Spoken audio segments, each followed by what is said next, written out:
Welcome back. A new article from the Free Press details the remarkable reunion between a mother deported from the U.S. last year and her 3 young children. When Maribis Beleño was sent to Venezuela back in August, her kids were left behind in spite of her pleas to immigration officers. But what might be more remarkable is the man who reunited the family after nearly 5 months apart, a longtime Trump voter who supports tough border and immigration law. That man joins us now, Pastor Elias Rodriguez. And you are featured in this report from the Free Press. And a quick note to our viewers, CBS News and the Free Press share the same parent company, Paramount Skydance. Good morning to you, Pastor. How did this mother's story first come to your attention, and why did you decide to act? Good morning. Good morning to you, Errol, and to everybody that is listening to us. The story of this family really hit home. Being that through this time of issues with immigrants, we've been willing to help in order to be able to provide different needed support for not only the Beleños family, but for other immigrants that we saw that were in need. And through one of those connections, we were able to get connected with Ms. Beleño and find out that her children were in a dire situation. Their aunt that had them, she was going through a medical situation. She was pregnant in a high-risk pregnancy. She was then taken to the hospital, and as a result of that, they didn't have who would take care of these 3 children and 6 others that were in the apartment that they were living. We were then asked to intervene and to be able to be the helping hands for these children. That's how all this story began. And Pastor Rodriguez, we are also joined right now by Carrie McKean, who is the writer for the Free Press, also joining us from Midland, Texas, and can help us understand the bigger picture here. Carrie, you live in this part of the country, I believe, and had seen the pastor's work. Can you explain how the mother at the center of your story came to be deported without her children, and how that affected her? It's happened to so many people.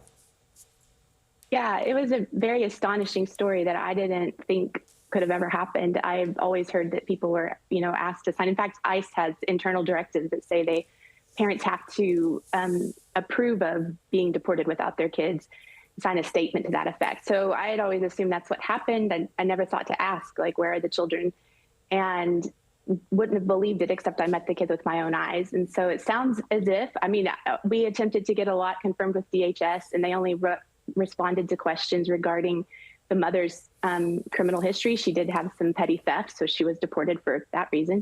But they never responded to questions about where the children were or what had happened to them. And there's no evidence that they followed their own protocol for ensuring that before they deported the mother, that there was a plan in place for the children. And according to her, she said that she had requested multiple times throughout the process that if she was going to be deported, her kids needed to go with her because they had no other permanent legal guardian in the United States. And that was the part of the story that I found most astonishing, and that is happening in other cases as well, is that there's children being left here in the United States without permanent legal guardians. And I don't even know what to say to that. Right. Politics aside, that's shocking. And it has happened under both Democratic and Republican administrations. These children could be permanently orphaned. Pastor, you are a supporter of President Trump and his immigration policies, especially for you as a resident there of Texas. But why did you feel compelled to help this one woman get reunited with her family, and how did you do it?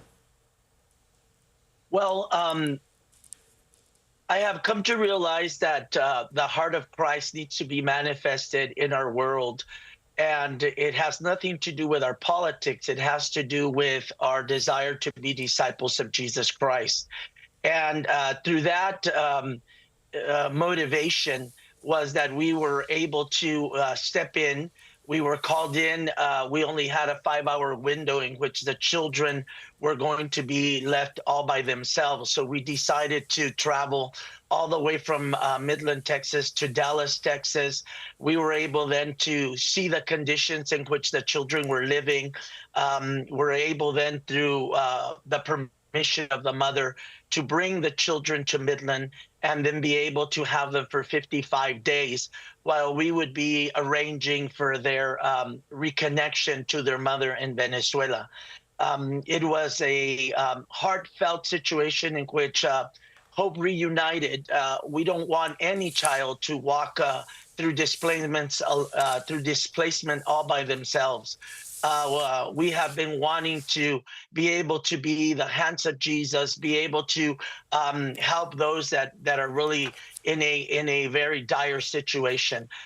We intervened, and through the help of many other people that helped us to raise funding and to be able to find ways to reconnect them to their mother, we were able to do it during the weekend of Thanksgiving.